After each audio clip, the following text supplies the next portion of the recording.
Sorry Sandhya.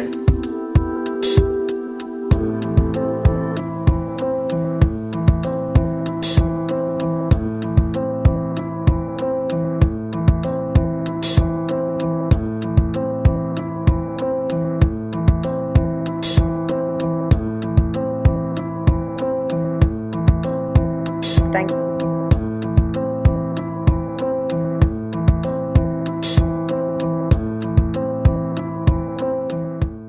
Thank you.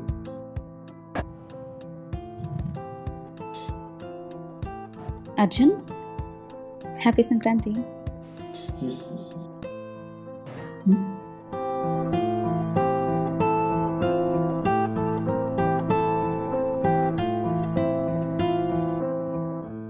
Arjun, are you alright?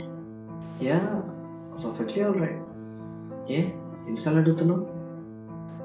ఏం లేదు, పొద్దు నుంచే చూస్తున్నాను, ఏం చూసినా నవ్వుతూనే ఉన్నావని.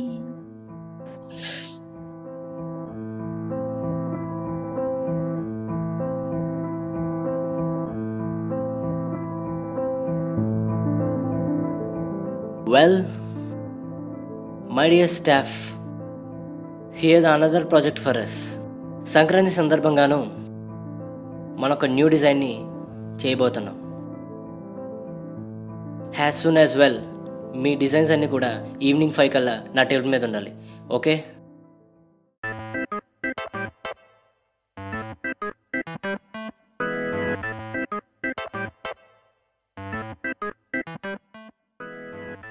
Well, let's start the meeting.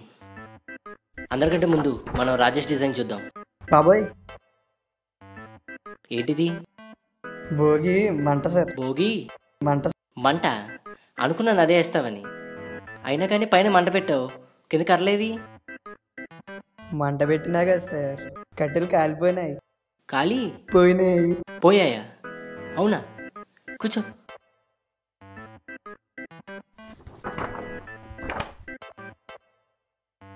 Karthik, నీ డిజైన్. కార్తీక్, ఈ డిజైన్ వెనకాల ఏదో ఫ్రస్ట్రేటెడ్ వారింగ్ ఉంది. పందెంలో ఉండాల్సిన కూడా ఆఫీస్కి వస్తే నాలాగే ఉంటుంది సార్. అవునా? నిజమే. నీకు కోడికి పెద్ద తేడా ఏం లేదు. కూర్చో.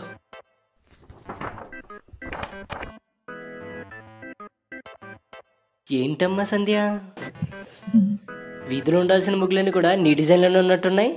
సంక్రాంతి అంటే ముగ్గులే కదా సార్. అవునా? కూర్చో అమ్మా.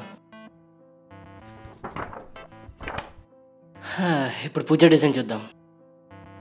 ఏంటమ్మా పూజ, మొత్తం పండగలో పిండి వంటలన్నీ కూడా నీ డిజైన్లోనే ఉన్నట్టున్నాయి. ఒక్కో డిజైన్ గురించి వివరిస్తావా? Definitely sir. జంతికలు, బూరెలు, గారెలు. చాలా. కూర్చో అమ్మా. ఓకే, ఇప్పుడు సుందర్ డిజైన్ చూద్దాం. సారీ, డిజైన్ కాదు, డిజైన్స్. వీళ్ళందరి డిజైన్లు చూసే కన్నా నీ డిజైన్ చూస్తే సరిపోద్దిగా సుందర్. అంటే నేను డ్రా చేసిన వీళ్ళు కాపీ చేశాను సార్. ఓ, ఇలా వచ్చావా? కూర్చో. అర్జున్, వీళ్ళ డిజైన్స్ని మైక్రోస్కోప్ పెట్టి చూస్తే ఏదో కొద్దిగానే అర్థమవుతుంది.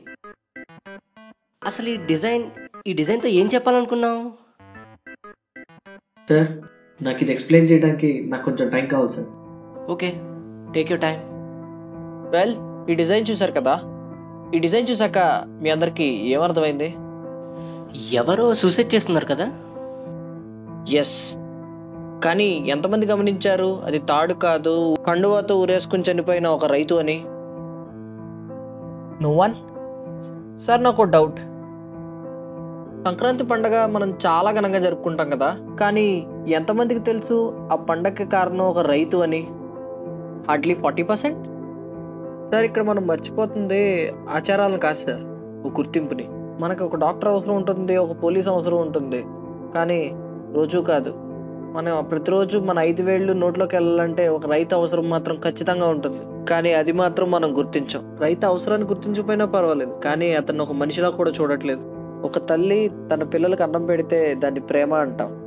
రైతు తన దేశం మొత్తానికి అన్నం పెడతాడు, కానీ దాన్ని మాత్రం వ్యవసాయం అంటాం.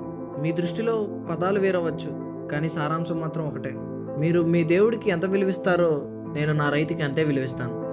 మన 5 వేళ్ళు నోట్లోకి వెళ్ళాలి అంటే రైతు 10 వేళ్ళు భూమిలోకి వెళ్ళాల్సిందే. అదే ధైర్యం, అదే ధనం, అదే బలం, అదే మాయే మకరం.